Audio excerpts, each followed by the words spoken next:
welcome to my channel where we question everything.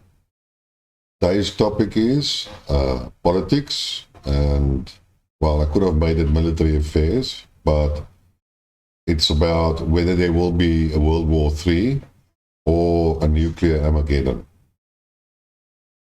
Now, the problem is, somewhere this weekend, I wrote an article about what Putin has said, but unfortunately I can't remember what the source was, and I tried to look at it, I couldn't find it again. But basically it came down to, I think it was a question, Q and answer, where they asked Putin what the West will do, and he said that if they get involved physically and military in Ukraine, that would be a disaster, and it will basically put the whole world at risk. Now, what it means actually there is if the West decides to send NATO troops into Ukraine.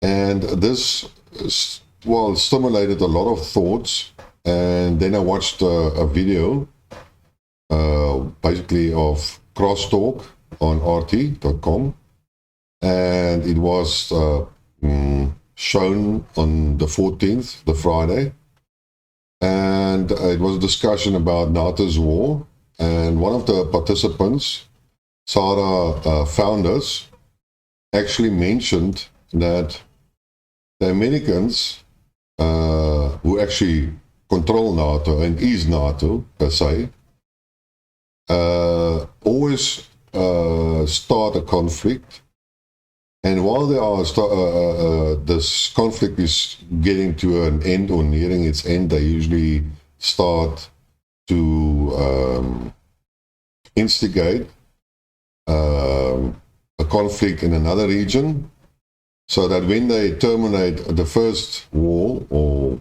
military conflict they are busy with, they usually move immediately to the next theater. And this again stimulated me a lot of thinking.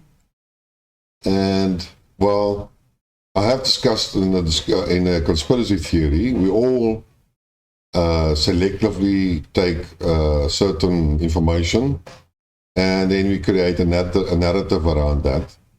And I will admit I am doing the same today. Now, if you look at the military history of America after the Second World War, not before, one has to remember that everything before 1945 is a totally different world than we are living in now. Living standards has increased incredibly in the West. Moral value has totally been disintegrated in the West. Democracy has been destroyed. And basically nationalism has also been destroyed in the process, which was one of the main aims, I believe, of all the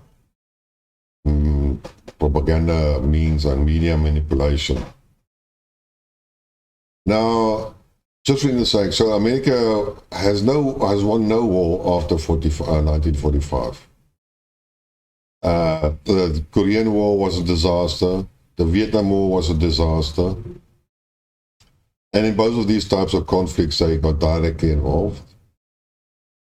The next one was basically in Iraq, but you cannot count really Iraq as a real war because it was a one-sided conflict.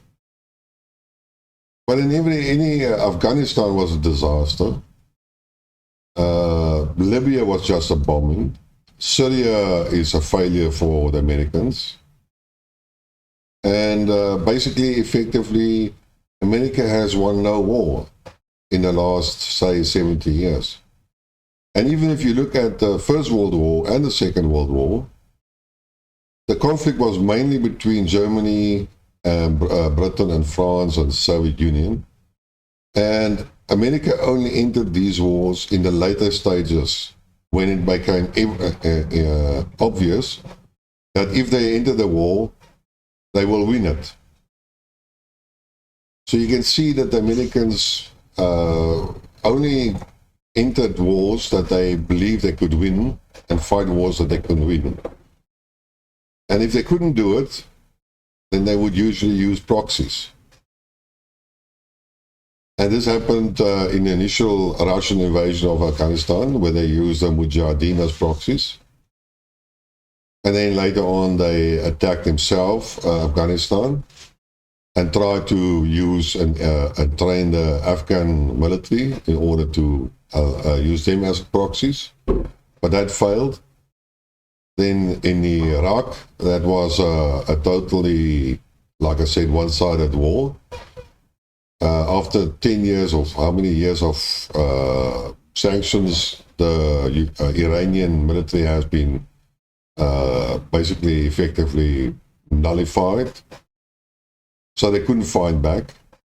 And they had no aerial defenses, and the Americans destroyed whatever aerial defenses they were at the start of the war. And after that, it became a shooting game, an air aviation shooting game, taking out a lot of the tanks and other military assets of Iraq.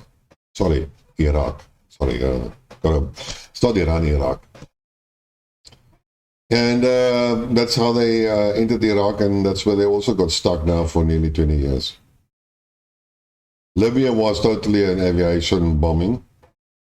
Never got involved in the ground forces. Yugoslavia, Serbia, Kosovo, that type of war was also aerial bombardment. Never got involved.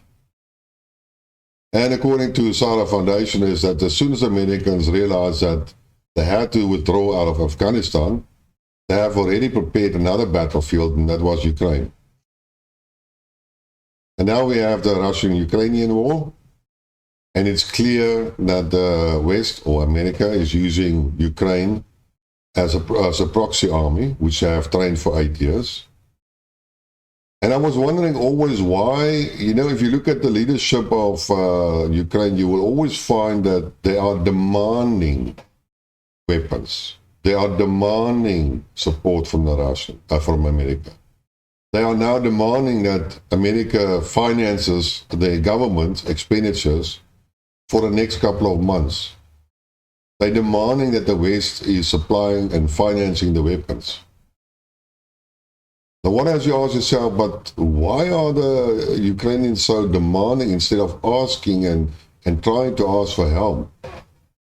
And we can go look back at the initial negotiations that took place in Turkey, where some sort of agreement was on the table. It needed a little bit of adjustments, but it seems to me there would have been some peace agreement. And then suddenly it was the Ukrainians turn around on the agreement. And we heard basically that Boris Johnson went there and told the Kiev guys, no, don't make any peace deal. So what did Boris Johnson then promise, and what did America promise him? And they promised him they will support him. And based on that support, Zelensky is now demanding the weapons that were promised to him in order to fight the war. Now, you can ask yourself, but why is Ukraine or Zelensky doing this? Well, proxy forces also have an advantage of this mutual military agreement. They get to fight for their ideals, and they are being supported by an external player. Well, it sounds on the paper, it sounds very fine, but unfortunately you can never trust the Americans, and they will stab you in the back or leave you stranded once you do not fulfill their needs. And the best example would probably be Saddam Hussein, who was a big friend of America until he didn't toe the line and decided to do his own thing, and then became the enemy number one. And then we had the Iraq War 1 and 2. But as you can see, America never gets involved in it stopped getting involved in other countries' wars, which it's instigated itself, and uses that country's forces to to advance its own political ambitions and hegemony. And when it did join the war, like in the First and Second World War, it was already in a position where they knew that they will win the war at very little cost to themselves, but huge advantages. Now one has to ask yourself the question, is America, Ukraine, like I said in my previous videos, there is no way that Ukraine can win the war against Russia. It is a typical David Goliath, and Goliath had all the weapons, and David has very few, or that is being supplied.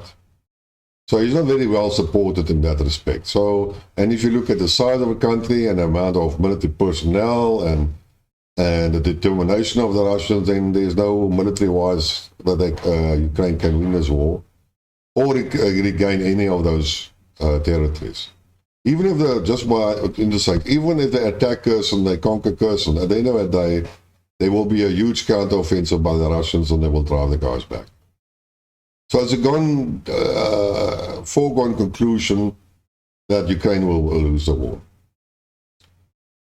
So then one has to ask yourself, but why is America then supporting Ukraine? Well, there are actually multiple reasons for that. And one can go back initially on what they thought would happen, the Americans. They thought that they could entice Russia to commit to certain things. They organized a coup in 2014. They trained the Ukrainian army for 8 years. And they did their best effort to compile the proxy army, or to enhance the proxy army, to either win a war against, and how would you say, let the Russians look bad. I don't remember the English name. But, or they can drive them back and gain the upper hand in the Donbass and recover Crimea, and that is what their wish was, and that is what the Ukrainians wanted, and the Americans say, why not? So let's support them. These guys are willing to fight on both behalf. So that was probably one of the objectives. Second one, like they have stated continuously, they want to weaken Russia, and they want to destroy Russia, and then repeat the fall of the Soviet Union, but to a much greater level, and thereby finally destroy Russia's economy forever and steal all their resources. But somehow, and how could they do? Yes, they could do it by a concerted effort of military power and financial power, and well, what form did it take? It took on sanctions. And they firmly believed that that would be sufficient to destroy Russia. And unfortunately, as we know now, they have miscalculated. The Russian economy did not collapse. In fact, their allies in Europe have collapsed. Well, you know, there's a narrative that says they intentionally destroyed Europe, but I cannot agree to that. It's like today's Crosstalk. There's the Iranian professor, Mohammed Marant. If you can ever watch a video of him, he's very knowledgeable. It gives you a very good indication what the Iranians think. Remember, I always talked about that you have to view the responses and the actions of people according to their culture. So you get a totally new view of understanding on how the rest of the world is thinking. And basically, Professor Marant said that if if Europe is destroyed, there is no real benefit for America. It doesn't really matter. So, I mean, if you have a weak partner, what is the worth of your partner? So, there's no point really in destroying Europe, unless you want to take over Europe and then control, and then instead of stripping Russia of its economic benefit, you can strip Europe of its benefit. But then again, it's a short-sighted thing, and it has no real benefit, and I have to agree with that. But then we come back to the question again, are we going to have a World War III then? And I don't believe that. For a simple reason is that the history and the actions of America have shown to us they are not fully committed to enter a new war. And in today's terms, like I said, times have changed. The people have changed. They have become weak. They have become spineless. They have no reason to fight. Life is good. They have a lot of to lose. They have always had a comfortable life. Why now go into a hardship of a war? And they are woke. And then the main characteristic that they are lacking is nationalism. Proudness in their country. Willing to die for their country. And why am I saying actually that?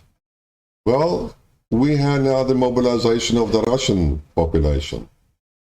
And if you have followed the mobilization in the news, you would have found out that a lot of Russians have actually fled the country, not in order to become involved in the mobilization. And if I have to ask myself, what type of people were they? Then these are the liberal, westernized Russian population that are woke, that have already been influenced by all the wokeness in the West, and they have no desire to sacrifice their lives because they have lost their national identity and their feeling for nationalism, and that's why they fled. But you can also see that a lot of Russians did volunteer. There were about 200,000 people that were called up and about 70,000 volunteers, which shows you that in Russia, the culture is still to a large degree intact, and they still have a feeling of nationalism. You cannot see that or say that of any country in the West and in Europe, except if you consider the far-right movements. There is a smaller percent, in Germany, I will talk about Germany, you have the AfD, and they were initially had members of a lot of the Nazis or skinheads, if you want to call it, doesn't matter. So these were still the nationalists, but they were more or less purged out of the AfD. So they're not part of that, but they are still the far right. So there's small groupings of far right members of all the countries in Europe. The true nationals, they will probably go and be able to volunteer for military service. But that might be only 5% of fanatics. Just remember, the right or the right political parties or the parties are currently being described as being right are not right. They are actually center of the politics. It is the other parties that have moved so far away from that were center, have moved so far to the left that they are actually the left. And you can see it in the speeches and the policies of Marine Le Pen, the AfD, what's her name again, in Italy? Meloni, yeah. So there is no spirit to fight. And if you want to start a second world war, you can do it only by two means. You can go and follow Hitler and gain the support of the people and arouse them and arouse a huge national feeling of nationality and proud and nervous, and then they will follow you wherever you want to go. Or you can take the simple road that Churchill tried. Well, it wasn't just before the start of the Second World War, it was a little bit before that. But when Churchill saw that there were some disagreements between Poland and Germany, he made a defense pact with Poland. that should Germany invade Poland, England will come and protect Poland. Well, Second World War started. Germany overran Poland. Britain never came and protected Poland, but started its own war. And in my previous videos, I told them, I've also mentioned that he bombed Germany 6 times, and Hitler did nothing. And only on the 7th time did Hitler respond. But it was still Britain that declared the war. So from a legal point, you can then motivate people to enter the any war, because you have a defensive pact. And if you look at how the Americans started their war against Japan, was Pearl Harbor. And there are some conspiracy theories with well-documented facts that Roosevelt, I believe, knew that the Japanese will attack Pearl Harbor, but he wanted the war. He needed a reason for the war. He needed to mobilize the people, and therefore he allowed and sacrificed the American soldiers in Pearl Harbor. And that's ancient history. So how is any Western leader going to get the support of the population in order to support any war effort, send in NATO soldiers into Ukraine, fighting against Russia? How is that ever going to happen? And I'm sorry, there is no way that this will happen. There are so many troubles brewing now in Europe and in America due to economical conditions and high inflation and energy problems, and that these people don't want to know about anything else. Their priority has shifted. Just for interest sakes, I read a survey of America. We know they have now a midterm election. So they asked Americans, what is the most important issue that you would like to be considered? And according to the survey, it is crime. The high crime in America. And that's what totally surprised me. But just for instance, remember, I'm in South Africa, so Americans should come to South Africa, then they can see what is crime. But that's sort of deviating from the subject. So from a formal Third World War, that's not going to happen. Unless something drastically changes, or unless such a fanatic country like Poland or Lithuania or Latvia or Estonia decides out of his own to launch an attack on Russia, and then it might invoke Article 5 of NATO. But anybody really discuss what is the Article 5. It is not an obligation of members to come and help you. It is, they can decide whether they want to help you in your war effort. So even if Poland decides for some other stupid reason, all the other 3 Baltic states, to attack Russia or do something, the rest of the members of NATO can decide whether they will come to the aid of that country. But it's not a done deal. And I don't believe that they can mobilize the people to start the war. So what is the other narrative that we are talking about? Nuclear Armageddon. Now, I wish people would stop using the nuclear Armageddon and nuclear attacks and stuff like that, because it's all a fantasy. It is fear-mongering. A nuclear attack on any of the 2 countries will have dire consequences. Millions, maybe 1 billion people will die just directly. Now, unless you are a total psychopath, like a serial killer or whatever you want to call yourself, then you might consider doing it. But anybody which has a little bit of empathy, just a little bit businessly, or a sense of responsibility, will know that they won't push the button. It means his own death, it means the death of his family, It means the death of his friends.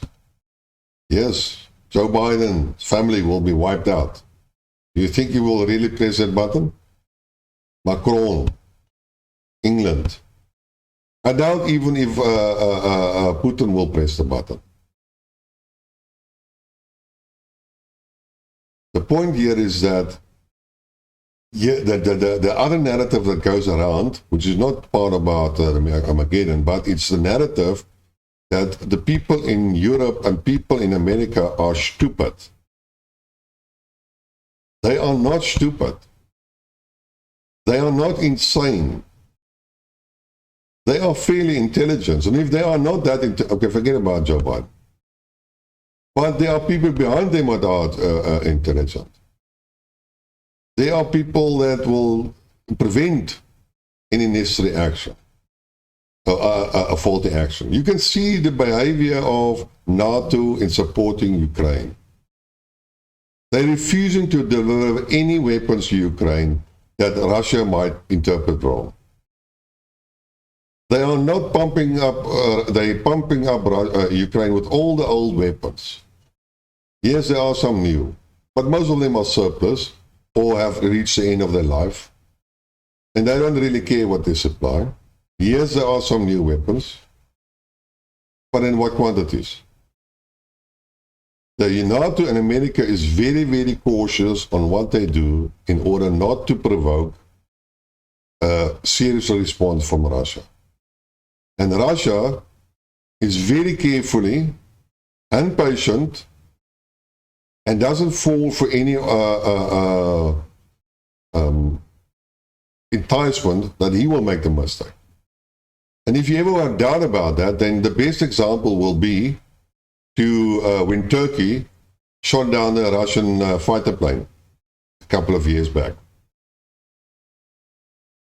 Putin didn't declare war against Turkey, didn't send the cruise missiles. In a real professional, responsible manner, he de-escalated the situation with Turkey. And that is how it will be. Nobody will press that button unless there is a psycho. So, my belief is, well, then we go back again to the Americans, that they will switch to, as soon as something like, well, when Afghanistan withdrew out of that, they already had a new theater of war. And one was remember very clearly, is that the American economy has two basic weapons. It has the financial dollar, the world reserve currency, and it has its military. Now, the military was always financed by the rest of the world because America had the capability of printing money without the relevant consequences. The world paid for its inflation, the world paid for its military buildup. And they have to keep the military-industrial complex going because it forms a huge part of the industry, together with their financial system. So they need wars and they need conflicts to sustain it. That is one of the requirements. But naturally, they can also use it for intimidation, hegemony, and stuff like that. So if you now follow the SARA founders, the Americans have moved basically from Afghanistan, which they saw as a failure. 20 years is way too long in any case. They couldn't achieve anything. They've already prepared another battlefront, which is Ukraine. And they see that Ukraine is not going to happen as they want to do. It's a failure in their respect. So what are they doing? They are stirring up Taiwan. Because Taiwan is going to be the new Ukraine. Not now, maybe in 1 year or 2 years, 3 years, but it's going to be the next. Or they can try to exploit Azerbaijan and Armenia's conflict. And then they can provide weapons for that.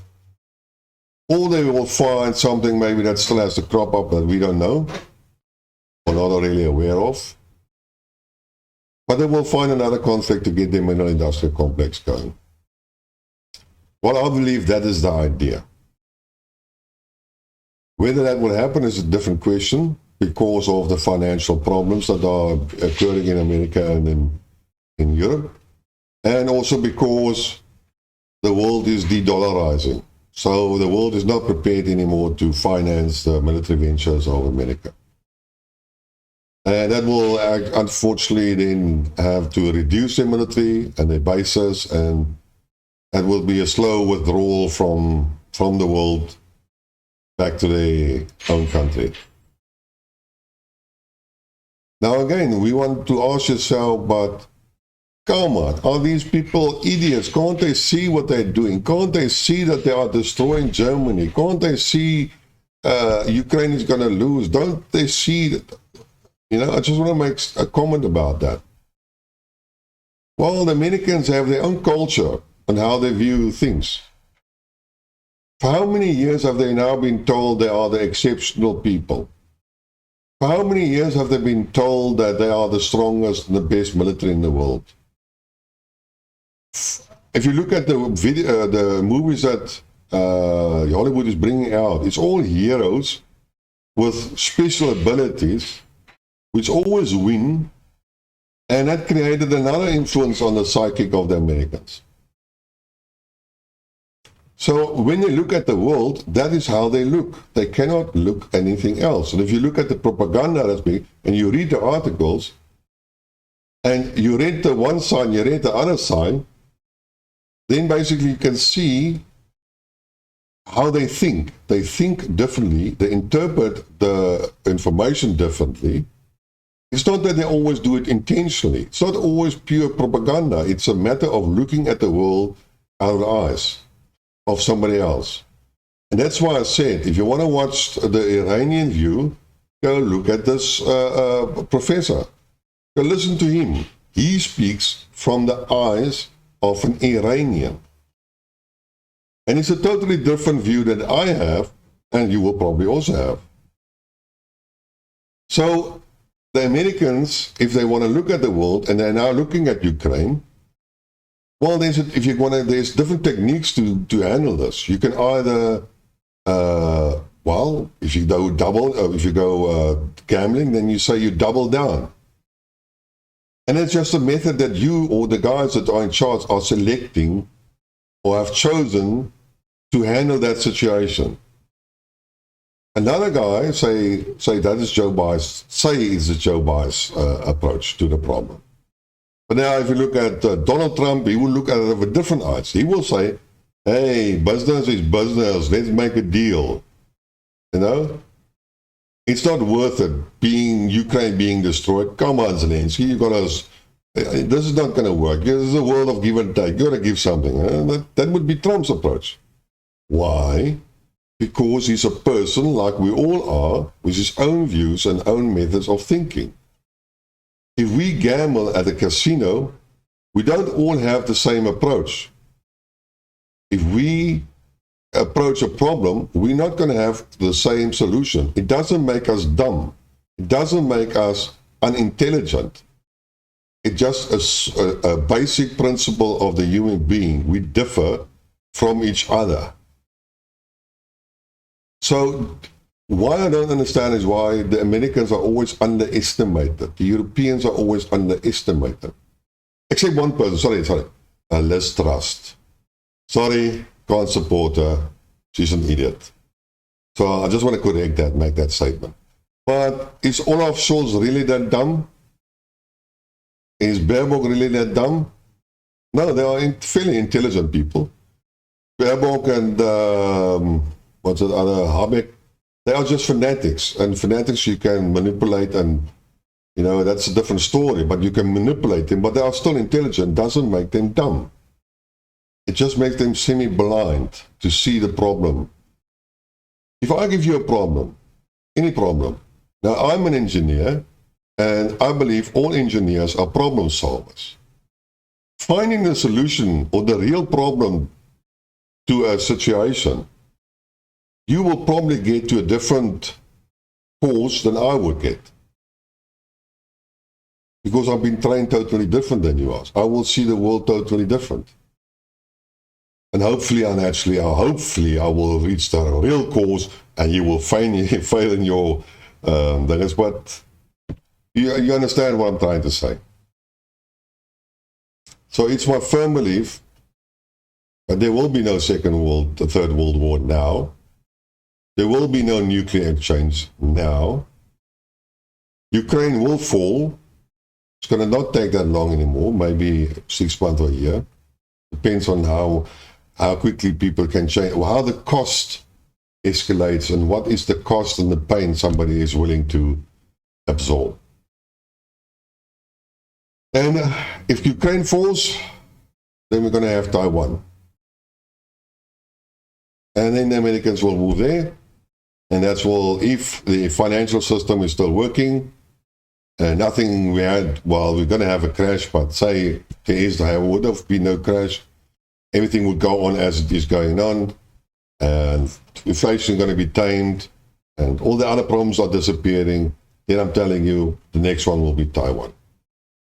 But unfortunately, like I said, the world is complex, not simple. There's a lot of factors that influence the outcome of any event. And that is too many variables that nobody can predict or take into consideration to make a sound prediction of what's happening. So that's my story for today. If you like what you hear or listen more, subscribe to the channel and press the like button. And until next time, cheers.